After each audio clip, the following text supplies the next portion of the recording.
Guys to feel the magic with me.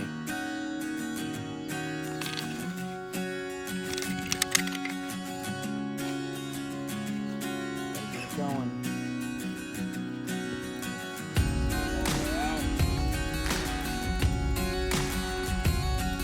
Speed.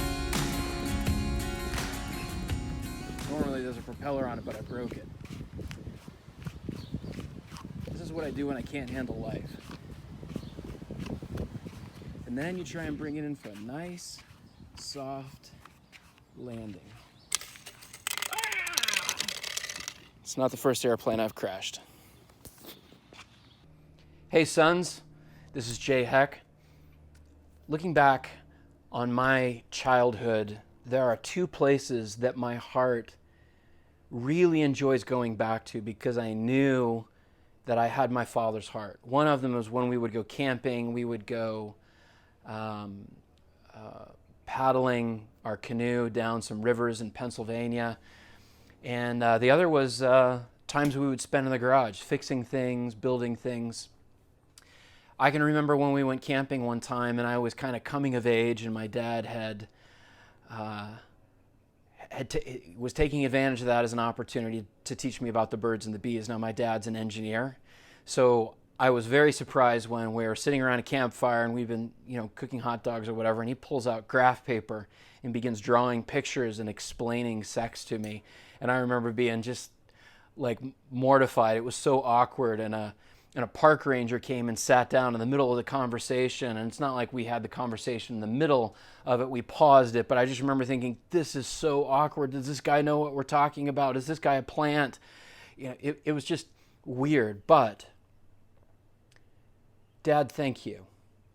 You had the courage to have that conversation with me. And as I talked to other men who are my age, many of their dads did not have that conversation with them. And they were left to try and learn things on their own. And it led to some very bad places. So you exercising that courage saved me from making a lot of bad decisions based on a lot of misinformation. You didn't make me feel bad about it or awkward any more than is just natural. So I just want to say thank you for that.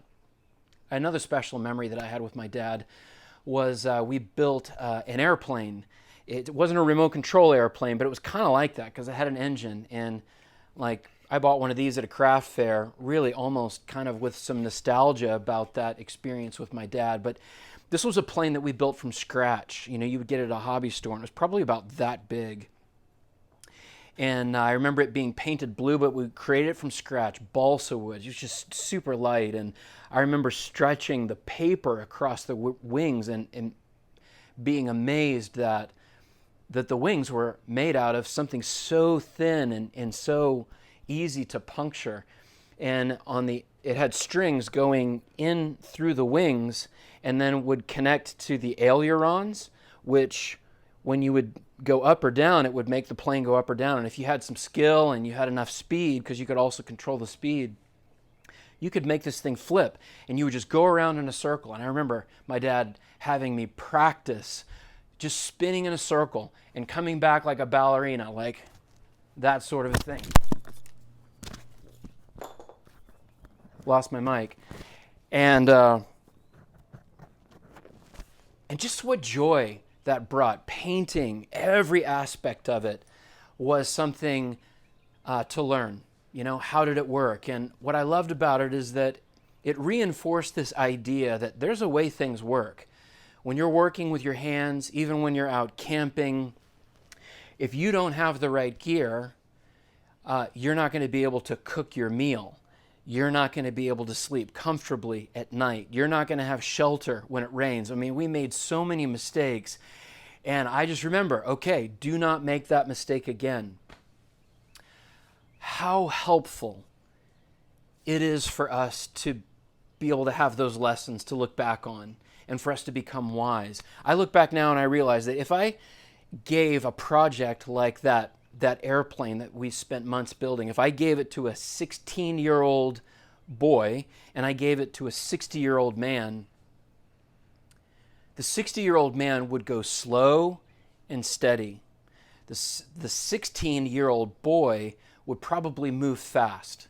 he would probably not wait long enough for the glue to dry. He would probably not take the time to sand all of the parts. He probably would not properly anchor all of the paper to pull it back and make sure that it was taut.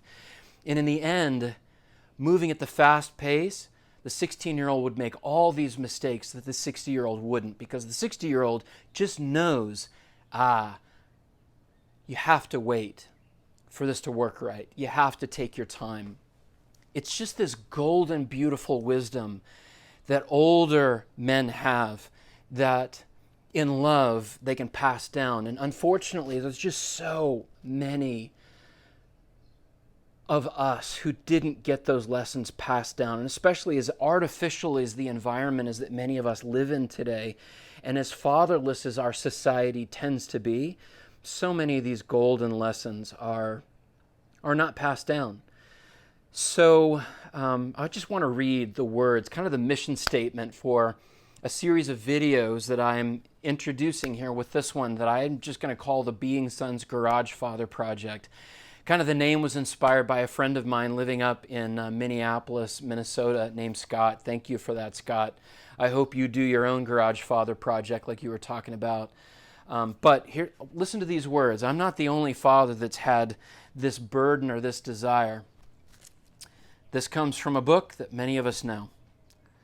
Words of a Loving Father.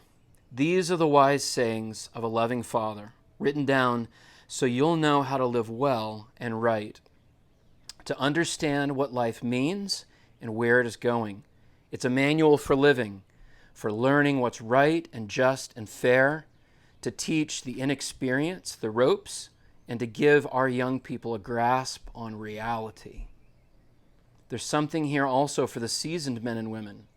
Still a thing or two for the experienced to learn. Fresh wisdom to probe and penetrate the rhymes and reasons of wise men and women. Start with God. The first step in learning is bowing down to God. Only fools thumb their noses at such wisdom and learning. This series, this project, I dedicate to my son, Bear, who is the pride of my life, and to my daughter, who is the most beautiful thing I know. I'm proud of you. I am able to give you certain things as a father and so many other things. I'm just going to have to trust your Heavenly Father in heaven is going to give those things to you. Many of you out there, you've been looking for a father, craving a father. Well, maybe by tuning in, maybe by subscribing, you might find God coming and giving you some little pieces that your heart is aching for. I pray that that's the case. I pray that it is. So anyway, I just want you to know that you are welcome in my garage as we talk about life, as we try and investigate and ask and stop and pause to look at the questions that really help us know how to live life well. Like, why am I here? What's the story that I'm living in? What's the role that I play in it? How do I live a life that's truly worth living? And what's the way? What is the way to live? So anyway, I'm glad you're here, and I hope you join us next time. Take care.